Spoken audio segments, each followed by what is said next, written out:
एक बार एक बियाबान जंगल में हंस और हंसनी का जोड़ा आ गया, और जैसे हंस और हंसनी का जोड़ा बियाबान जंगल में आया, मानसरोवर पहुंचने में हंस और हंसनी को रात्रि हो गई है। एक बरगद का वृक्ष है और उस बरगद के वृक्ष पर हंस और हंसनी दोनों बैठ गई है। सज्जनों, जिस समय उस वट वृक्ष पे हंस और हंसनी बैठे हैं तो हंसनी कहती है, साजन कोई ऐसी बात कह दीजिए जो हमारी रात कट जाए। हंस बोलो, क्या कहे? बोले कुछ कहो। जवाब दिया, रानी सुबह होते ही मानसरोवर चलेंगे। तो हंसनी बोली, मानसरोवर जाना संभव नहीं। क्यों? मुझे इतनी तेज भूख लग रही है कि मुझसे उड़ा नहीं जाएगा। आहा हा,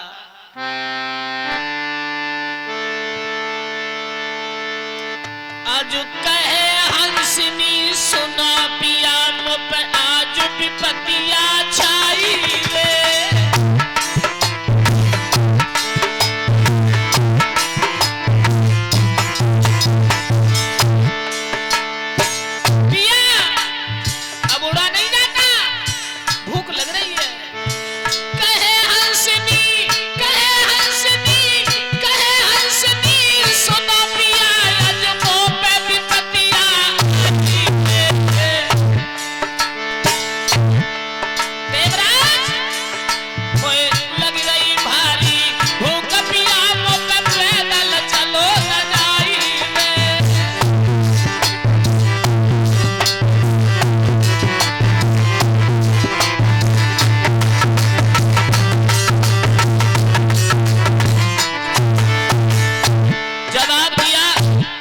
मुझे भूख लग रही है, वो मैं नहीं उड़ा जाता।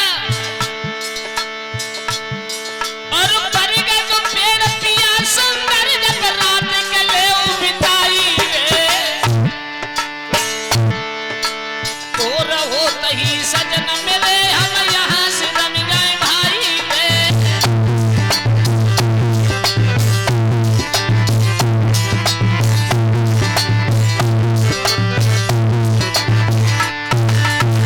हंसनी ने कहा, रात्रि इस बट वृक्ष पर व्यतीत करो, सुबह होते ही यहां से चलेंगे। सुबह हुआ, हंसनी की आंख खुली, लेकिन उस बट वृक्ष के नीचे एक छोटा सा तालाब है।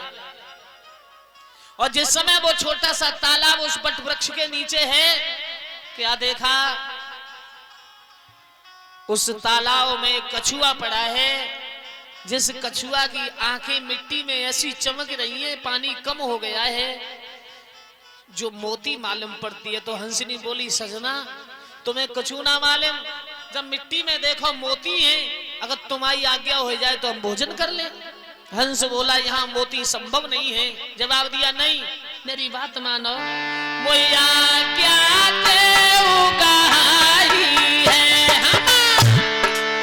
भोजन लेने खाई है।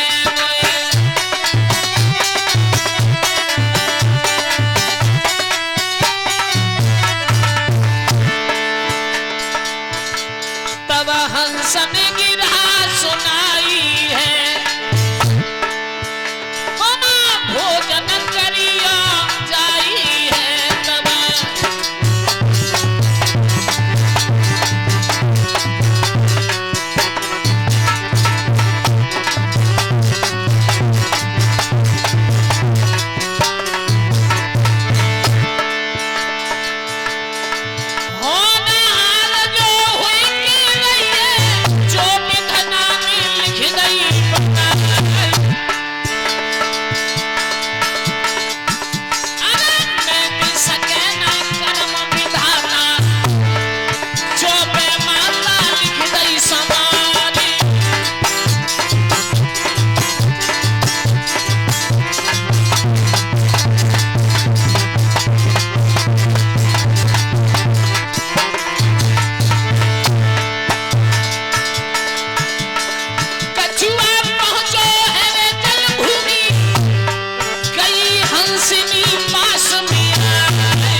और हंसनी ने जैसे कछुआ के नेत्रों को खाया, आहा, खून की धार बहने लगी। कछुआ ने कहा, तू कौन पापी जीव है जो तेने मेरे नेत्रों को फोड़ दिया? हंसनी कहने लगी, क्षमा करो कच्छपराज, आज धोखे से तुम्हारे नेत्र फूट गए। हंस भी रो रहा है। हंस कहने लगा, रानी ये तो पाप हो गया, हमने बहुत बुरा किया जो नेत्रों को फोड़ दिया। हंसनी ने कहा, कच्छप महाराज, अगर हमें तुम यहाँ से निकाल के कहीं गहरे समुद्र में डाल दे तो तुम्हारी जान बच जाएगी, क्योंकि यहाँ पानी भी सूख चुका है। कछुआ बोला, चलो इतना तो परोपकार मेरे मरते मरते कर दो। आज हंस गयो, एक वृक्ष से चंदन की लकड़ी तोड़ के लायो, और एक तरफ कछुआ ने बीच में मुंह से लकड़ी पकड़ी है, एक तरफ हंसनी ने पंजों से लकड़ी पकड़ी, दूसरी तरफ हंस ने पकड़ी है, और बीच में कछुआ मुंह से लकड़ी पकड़ के लटक गया है, और हंसनी उसे लेकर के गहरे समुद्र में डालने के लिए चले। पर भगवान की माया कुछ अलग निराली थी। उस परमात्मा की माया को कौन मेट सकता है भैया? कि कैसी प्रभु की है प्रभुताई, दुनिया समझ नहीं पाई।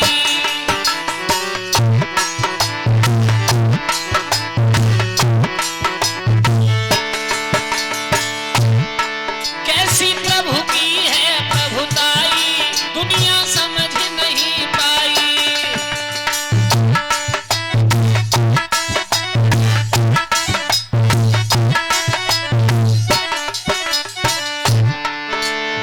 समझ नहीं पाई, दुनिया समझ नहीं पाई। कैसी प्रभु की है प्रभुताई, दुनिया समझ नहीं पाई।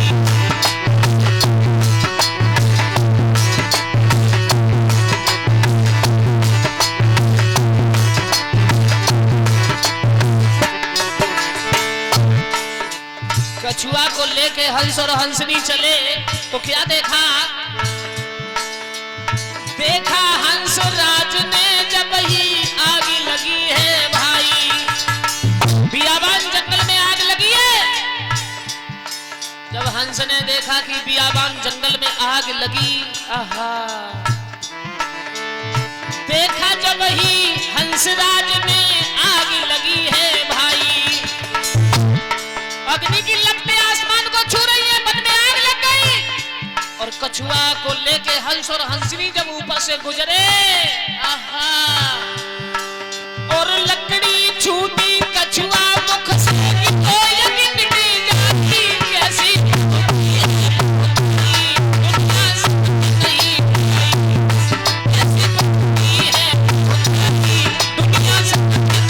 पाई।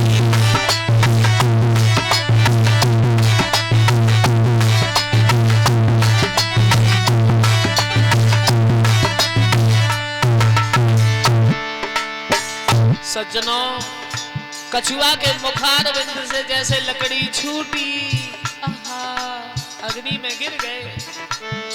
और जैसे अग्नि में गिरे, कछुआ को देख करके हंसनी रोने लगी कि मेरे ही कारण इसकी जान चली गई। हंसनी ने हंस से कहा, मैं बहुत जल्दी जाती हूँ, इसे अग्नि में दे उठा लूंगी। लेकिन दशा कुछ और हो गई। गई हंसनी उसे उठावन, वो चली गई भाई, और चली हंसनी अग्नि बीच में हंसराज कह रोए रोए महराजी, उनकी चिता बनी लगाई, दुनिया समझ नहीं पाई।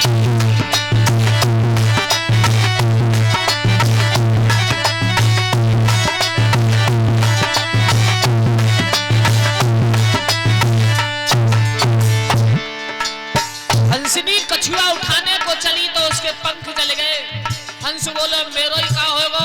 हंसनी को बचाने को जैसे हंस कूदो अग्नि में, गिरे हंस भी पाई अग्नि में, पंख जले जाके भाई, और तीनों जल के राख हुए गए, चिता बनी एक भाई। कैसी प्रभु की है प्रभुताई, दुनिया समझ नहीं पाई। कैसी प्रभु की है प्रभुताई, दुनिया समझ नहीं पाई।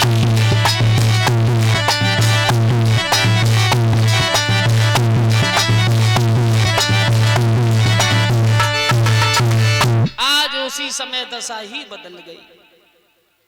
हंस भी जल गया, कछुआ भी जल गया और हंसनी भी जल गई। तीनों की एक ही चिता बन गई है।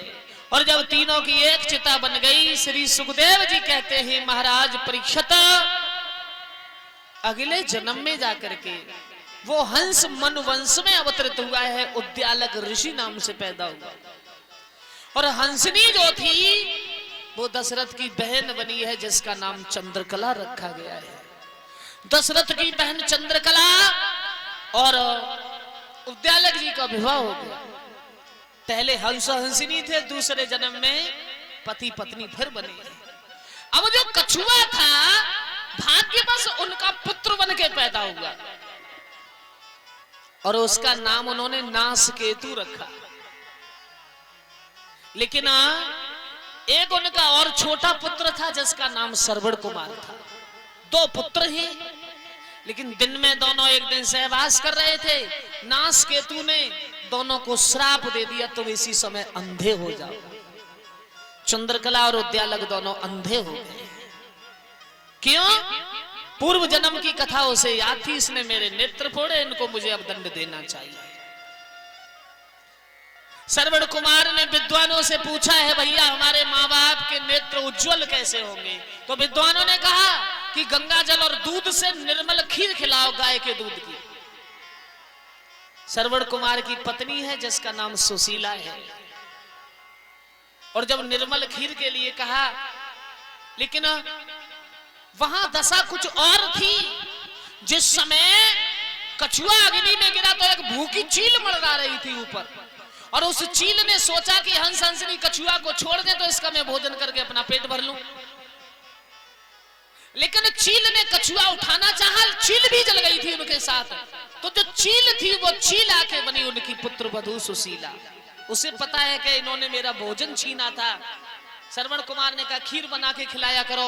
एक दो दिन खीर बनाई और एक दिन एक कुम्हार के पास गई, कहा मेरे लिए एक हाड़ी बनाओ। हाड़ी का मुंह एक होना चाहिए और अंदर पेट दो होने चाहिए, अपना बदला लेने के लिए। वो समझ गई कि पहले ये हंस हंसनी थे, इन्होंने मेरा भोजन छीना था कछुआ का। पर ध्यान रखना, कुमार के पास गई और बोली, सुनो मेरा बर्तन में बनाई है, कहीं सुशीला समझाई है मेरा।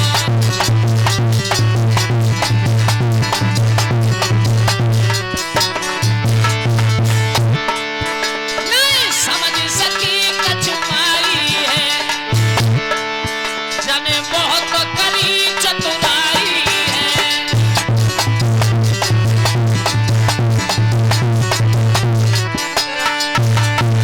कुमार के पास गई और एक हाड़ी बनवाई जिसका मुंह एक है और पेट दो।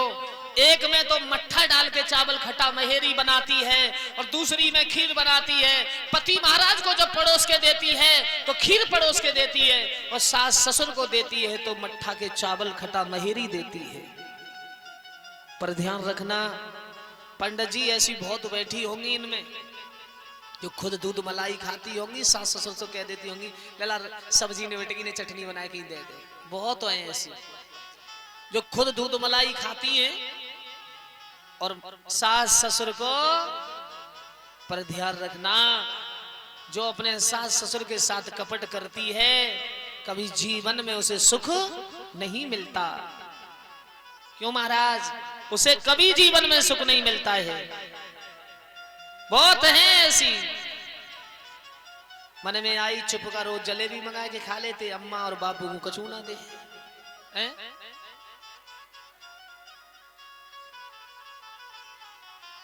श्री सुखदेव जी कहते हैं भाग्यवश एक दिन पानी लेने चली गई, और जब पानी लेने चली गई भाग्यवश तो माँ बाप ने कहा क्या भोजन नहीं बना? श्रवण बोला हाँ बन गया, तो लाओ। श्रवण कुमार ने जैसे थाली पड़ोसी तो खीर वाली थाली माँ बाप के सामने खा के देखा, बेटा क्या आज खीर बनी है? श्रवण बोला खीर रोजाना बनती है क्या? रोजाना? हाँ रोजाना खीर बनती है घर पे।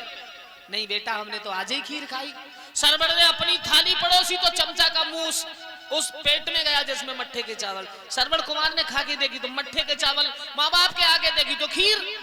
श्रवण बोला ये कारण क्या है? वर्तन एक, स्वाद दो। और झांक करके देखा तो मुंह एक था हाड़ी का, अंदर पेट दो बने थे। श्रवण बोला पापिनी तूने गजब कर दिया, मेरे माँ बाप के साथ बहुत बड़ा पाप किया है। आज उसी समय उस अभागिन को त्याग दिया, और उस अभागिन को त्याग दिया, छोड़ दिया। विचार किया चार धाम की यात्रा करा के अपने माँ बाप के नेत्रों को उज्जवल जरूर करूंगा। एक कांवर बनाई और एक तरफ माँ को बिठा लिया और एक तरफ अपने पिता को बिठा लिया है। कुमर ने कांवर लई बनाई, बिठाई लई एक लंग भोरी मैया।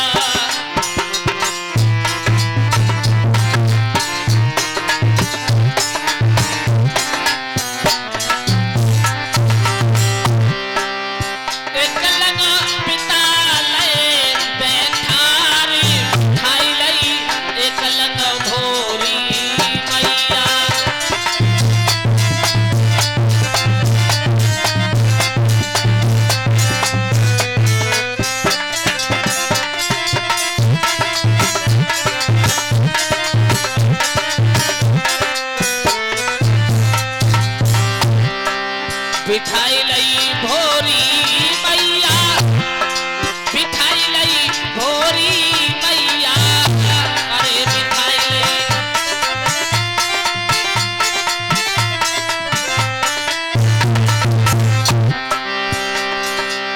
एक लंग पिता लय बैठार, बिठाई लई एक लंग भोरी मैया।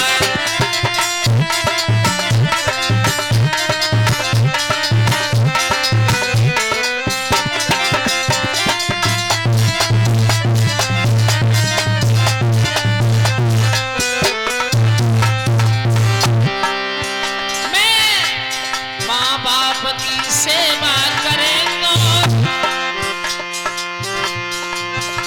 और तीरथ जाए करेंगे, माँ बाप की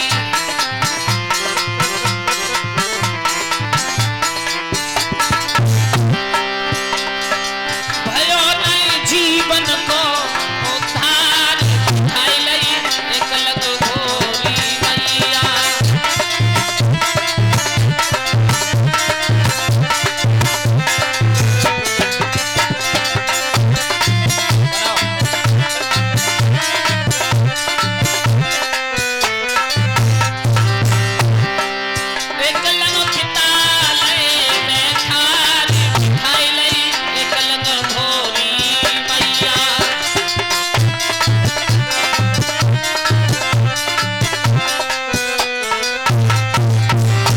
हरिद्वार की सीधी लगाई, नए पल की देर लगाई।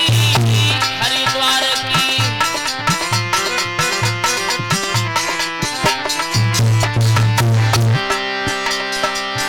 गए अवधपुरी में आई,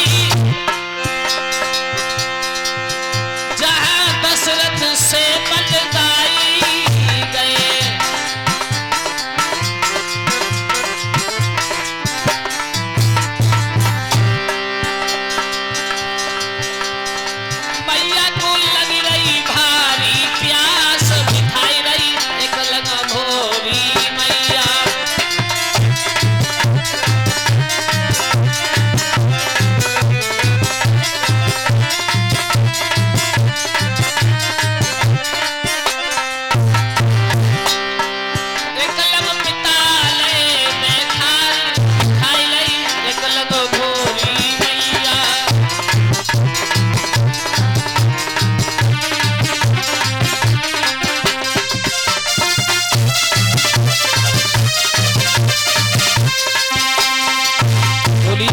कन्हैया लाल की।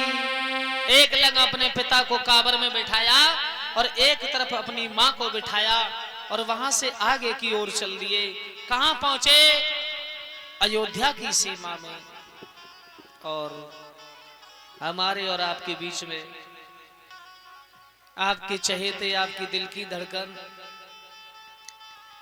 आपके मसीहा माननीय श्रीमान राजेंद्र सिंह जी पधारे हैं। जोरदार तालियों से स्वागत करेंगे भैया का, क्योंकि मान्यवर आपके यहाँ है तो कोई मान्यवर विधायक जी महेंद्र सिंह जी और हमारे भैया श्रीमान राजेंद्र सिंह जी क्यों अपनों से मिलने के लिए ये रात देखते हैं ना दिन देखते, क्योंकि मेरी कई कथाओं में उन्होंने पीता काटा है। मैं ज्यादातर इसी हसनपुर क्षेत्र में रहता हूं और विधायक जी भी देखो यहां से लेकर के और रानीवाला से लेके उधर बहादुरपुर और सब में घूमते रहते हैं। जहां भी कोई किसी का छोटा कार्यक्रम हो या बड़ा कार्यक्रम हो, अगर इनको निमंत्रण मिलता है तो ये कभी नहीं सोचते कि हमें कितनी दूर जाना है। मकरंदपुर में भी कथा चल रही थी, वहां भी पहुंचे थे। इन्हें ये नहीं देखना कि हमें जाना है अपनों के बीच में, तो जाना है। तो इसलिए कहना है कि पधारे हैं और हमारे स्वामी जी पधारे और सभी कमेटी वाले भक्तगण आगे आए और सम्मान स्वागत करें, ठाकुर जी का तिलक कराएं, उसके बाद आगे कथा प्रारंभ होगी।